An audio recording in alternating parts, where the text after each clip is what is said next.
The emergence of Phanes. The seventh sermon had culminated in an evocation of a star god. At a measurable distance, a lonely star stands in the zenith. This is the one God of this one man. This is his world, his pleroma, his divinity. In this world, man is Abraxas, the creator and destroyer of his own world. This star is the God and the goal of man. This is his one guiding God. In him, man goes to his rest. Toward him goes the long journey of the soul after death. In him, everything that man withdraws from the greater world shines resplendently. This is one God shall pray. This is one God man shall pray. To this one God man shall pray. The entries from the autumn of 1916 further elaborate on this figure, who is revealed as Phanes. Phanes first emerged as a golden bird from the tree of light. Jung's soul identified him as the ultimate and highest. In the autumn of 1917, Philemon described his luminous splendor in entries that could be considered as further sermons. In 1919, Jung painted his portrait in Liber Nobis as a divine child. Nothing. I called him Phanes because he is the newly appearing God. He considered the emergence of this figure as denoting a spiritual transformation that was occurring in the world. In 1919, he wrote to an English pupil, Joanne Corey, "In the last sermon, you find the beginning of individuation out of which the divine child arises. Please don't speak of these things to other people. It could do harm to the child. The child is faith and amorphity and guidance and necessity and peace and fulfillment." Isaiah chapter 9 verse 6. But don't allow yourself to be dispersed into people and opinions and discussions. The child is a new God, actually born in many individuals, but they don't know it. He is a spiritual God. A spirit in many people, yet one and the same everywhere. Keep to your time, and you will experience his qualities. During this period, a young soul sought to instruct him with regard to his relations with women. Between 1916 and 1918, reference is made to the white one and the black one, respectively. The context seems to suggest that these referred to Mary Molterz and Tony Wolfe, respectively. In an entry in his dream book in July 2nd, 1917, Jung referred to his impersonal love of both women and noted that with them his soul was complete, fulfilled. On September 27, 1916, his soul advised as follows: "Let the black one go. No excessive deep relation. This is also empty and lives through you. She is also empty and lives through you. She can't give to you what you need." The following day, his soul added apropos to the black one: "I understand that you love her, but I would like to get rid of her. Women are my most dangerous opponents since they have my qualities. That's why you can confuse me so easily with the black one. I also have golden gold eyes and a black coat. I place myself between her and you. The white one is less dangerous to you, since she is completely unlike me and of such an adverse nature that you can't at all lose yourself there." A year later, his soul has shifted her position with regard to the black one. On October 22nd, 1917, she advised, "Loveless, the knife. Do you hear? You need the knife. Cut off what is no good, not the black one. She's good for you. She is quiet and accompanies you. She is necessary for you. She can be happy if things go well with you." She advised the opposite concerning the white one. On February 28, 1918, she said, "For a long time I had already advised you to separate from the white one. What was emerging during this period was Jung's understanding of the figure of the Anima, man's feminine soul, and the necessity of recognizing the Anima as an internal component rather than seeing her in women. In technical terms, he referred to this as withdrawing and integrating the projection of the Anima from women. Between June 11th and October 2nd of 1917, Jung was on military service in Chateau d'Aux as commander of the English military war internees. Around August, he wrote to Smith Eli Joliffe that his military service had taken him completely away from his work, and that on his return he hoped to finish a long paper about the types. He concluded, "With us, everything is unchanged and quiet. Everything else is swallowed by the war. The psychosis is still increasing, going on and on." From the beginning of August to the end of September, he drew a series of mandalas in pencil in his army notebook, which he preserved. The first is titled Phanes and bears the legend, "Transformation of matter of the individual." Transformation of matter in the individual. This image may be seen as an attempt to depict the newly arising God and his relation to the individual.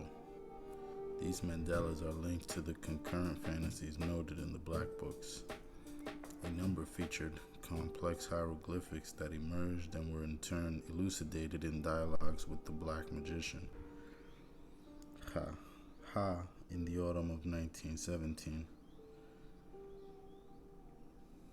Elucidated in dialogues with the Black Magician Ha in the autumn of 1917. Jung then painted them in the calligraphic volumes of Liber Nobis, but they bear no relation to the text. They more properly accompany the autumn dialogues in the Black Books. Jung later recalled that he did not understand these mandalas but felt that they were very significant. Beginning on August 20, he drew a mandala on most days. This gave him the feeling that he had taken a photograph of each day, and he observed how these figures changed. He recalled that he received a letter from this Dutch woman, Molterz, that got on my nerves terribly. Molterz argued that fantasy stemming from the unconscious possessed artistic worth and should be considered as art. Modern painters were attempting to make art out of the unconscious, and Molterz's point troubled him because it was not stupid and made him question whether his fantasies were spontaneous and natural. He drew a mandala the next day, and a piece of it was broken off, and the symmetry was destroyed.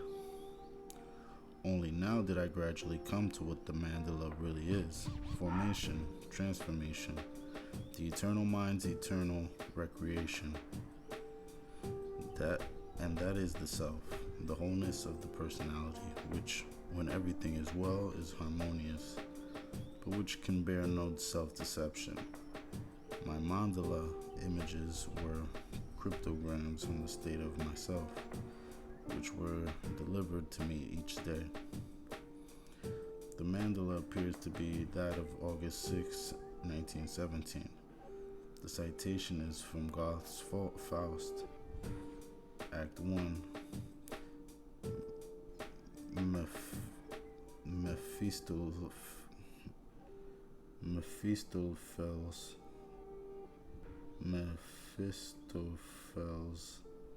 Mephistopheles is addressing Faust, giving him direction to the realm of the mothers. Mephistopheles, Mephistopheles,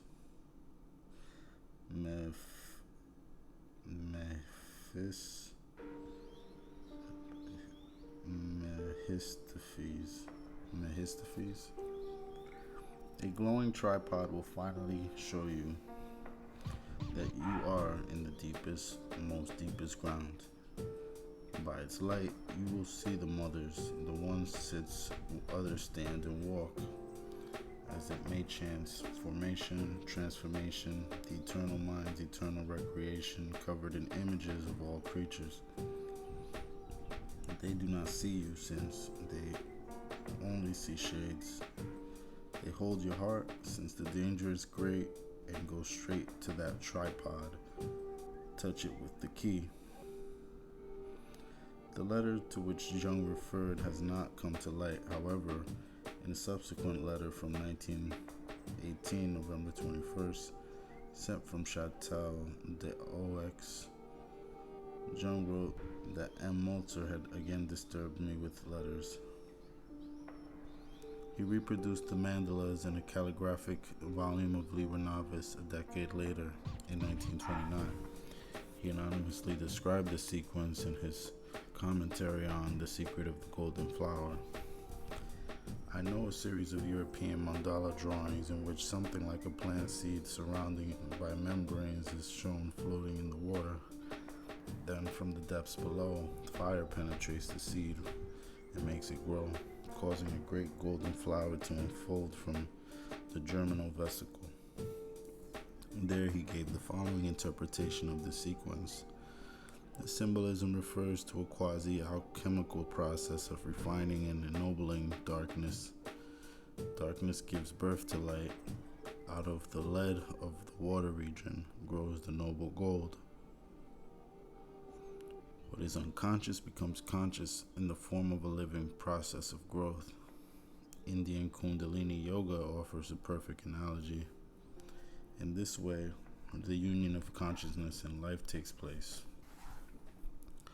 On July 30, 1917, Fanny Bodwich Katz, who had analysis both with Jung and Molterz, wrote notes of her discussion with Molterz in which she spoke candidly of how Molterz saw her relationship with Jung and their struggle, and how she had been to visit him in Chateau d'Aux during this period. Of this hour, it's hard to write. I had perfect rapport and stayed an hour and a half with her. At the end of the time, I felt lifted into another world and almost as if I had been in a divine presence. She spoke wonderfully, as if inspired, and I saw more clearly than ever before what she is working for. What her struggle with Dr. Jung means. How wonderfully she spoke of the work she felt she and Dr. Jung were to do together, for which they are only the instruments, small atoms in the great universe, of our duty to life, of the subjection of self for the benefit of all. All these feelings are coming to me now as never before. She spoke of the great struggle going on now in the world, the great agony, which is the collective expression of the individual struggle. She spoke of Isis, whose son took her crown from her head and threw it on the ground, after which a new crown appeared on her head, a cow with the sun and moon between her horns. In this, not what is happening to her through Dr. Jung's treatment. The next day we talked for almost an hour in the dining room. She in her pink kimono perched on the table. Shall I ever forget it? She spoke of going to Chateau d'Aux to tell Dr. Jung of his injustice to her. On one side he is so fine, and on the other almost a charlatan playing to the gallery. His attitude towards their difference is the attitude of the intellectual man, the historical man. Then she said, and oh how she said it, with that wonderful faraway look in her eyes, that she felt that somewhere way down deep there must be an affinity between her and me, and that it is meant that I should do for R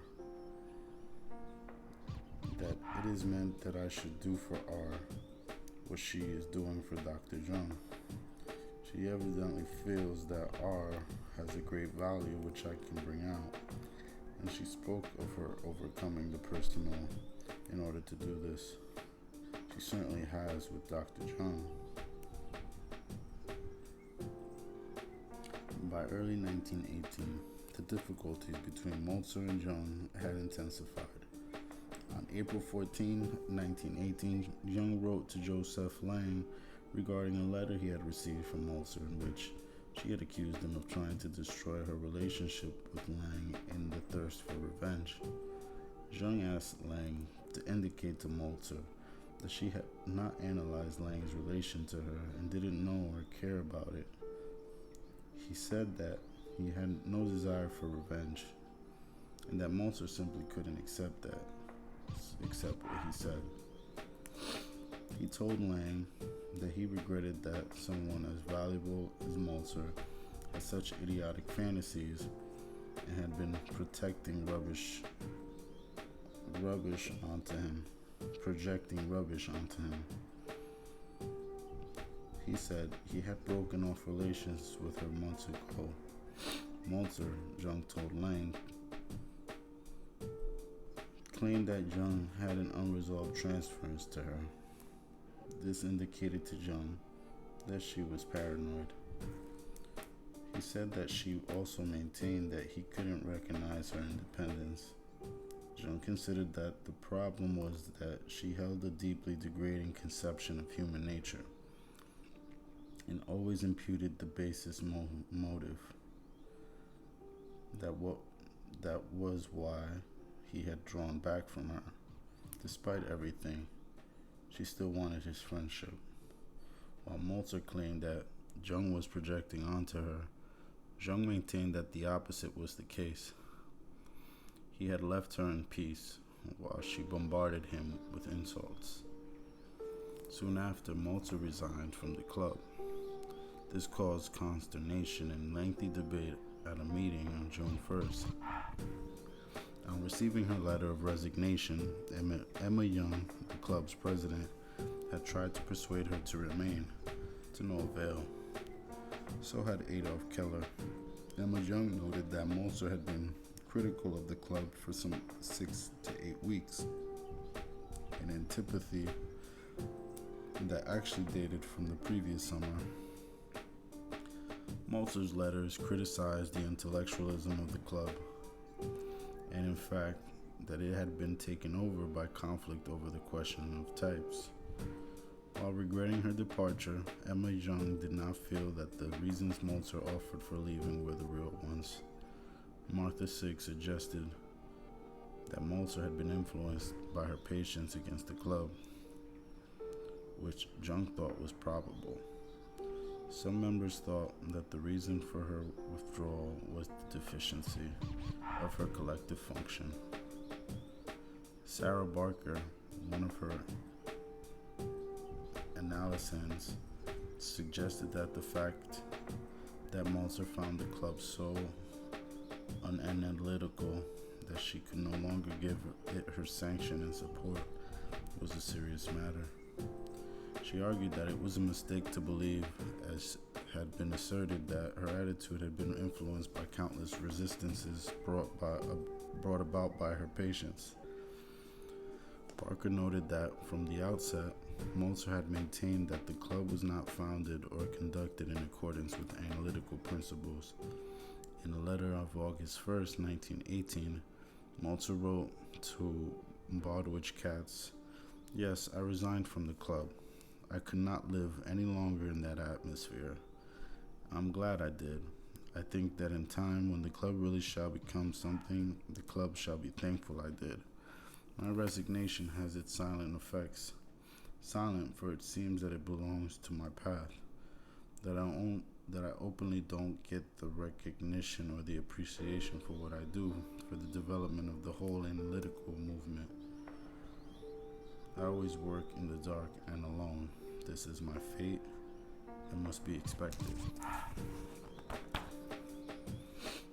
On October 19, Jung informed Lang that he had fired Molterz and his assistant and broken off all connection with her. She had accused him of exploiting her and not recognizing her independence.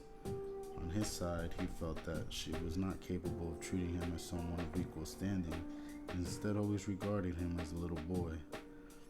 He had evidently followed the advice of his soul regarding the white one. Jung's break with Molterz was a significant turning point. He later recalled to Anila Jaffe, I can say the air cleared when I showed the door to the Dutch woman who wanted to suggest to me that what I was making was art, and secondly, when I started to understand the mandala's drawings. It was during this period that a living idea of the self first came to Jung. He recalled to Anna Jaffe, it is in accordance with the microcosmic nature of the soul, and it seemed to me like the monad which I am, and which is my world. The mandala represents the self. He did not know where this process was leading, but he began to grasp that the mandala represented the goal of the process. Only when I began to paint the mandalas did I see that all the paths I took, all the steps I made, all led back to the one point. That is, to the center. The mandala became the expression of all paths. Molterz continued to live and work in Zollikerberg, and maintained her friendship with Lang. Years later, a rapprochement was attempted, with Lang and Molterz inviting Jung for a meeting. Jung thanked Lang for their invitation but declined it. I know that one could look back with regrets or a certain longing on those unconscious times which were still pregnant with the future, but those times have since given birth. The covers are torn, and new realities have come into being whose immediacy does not allow me to look backwards. Nothing from the past can be brought back unless it has been reborn in a creative life.